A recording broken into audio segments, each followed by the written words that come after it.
So thank you for the kind introduction, Erica.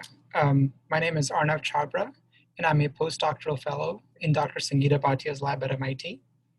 So at the Bhatia lab, we are a team of engineers who like to derive inspiration from biology. So as an example, we'll take a novel scientific finding and leverage that discovery to develop a tool that will either help us with early detection of disease or help us improve an actual therapy. So for this project, the scientific principle that underlies our work is also the basis for the burgeoning field of immune regulation. In 2018, the Nobel Prize for Medicine was awarded to two scientists, Drs. Jim Allison and Dr. Tasuku Honjo, for discovery of a new mechanism that allows cancer cells to shield themselves from the immune system. This phenomena is in fact leveraged by a new class of drugs called checkpoint inhibitors that many of you may have heard of. As you can see, cancer cells overexpress these checkpoint molecules on their surface, and really what these molecules do is they serve as stop signals to dampen the immune system. While this phenomena is largely used by cancers to harm the body, we wondered whether we could learn from the enemy and repurpose similar biology for the benefit of human health. We looked at many different applications, but the one that really spoke to us was the field of organ transplantation.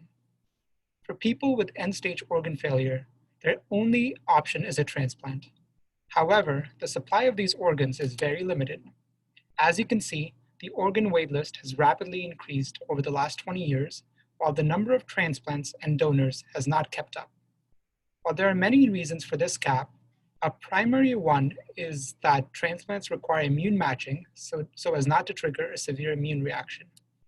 This matching requirement severely limits the number of people who can receive a transplant. So we thought to ourselves, what if we could utilize the same biology that cancer cells do, but instead to make universally compatible organs that don't require matching? This could really help us increase the supply of donor organs. And that's what we did. We engineered a molecular cloak that allows transplant cells to dampen the immune system and thus protects mismatched grafts from rejection.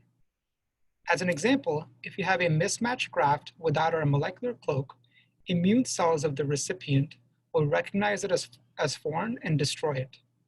On the other hand, if you activate a molecular cloak using the genetic circuits we have engineered inside of these cells, it creates a virtual shield around the graft that helps protect it from immune cells. In order to test our invention, we took the engineered graft cells, activated the molecular cloak, and put mismatched human immune cells on them. By using scanning electron microscopy, we were able to visualize what was happening at the cellular level. Whereas in the control setting, the grafts would get destroyed by immune cells, with the activated molecular cloaks, here's what we saw. We saw that graft cells, shown here in purple, were able to coexist with the green immune cells without any real damage. Immune cells typically use these projections called microvilli as sensors of foreign material. But in our experiment, while they were able to recognize the graft as foreign, they were not able to actually kill it. In essence, our molecular cloak was functioning how we wanted it to.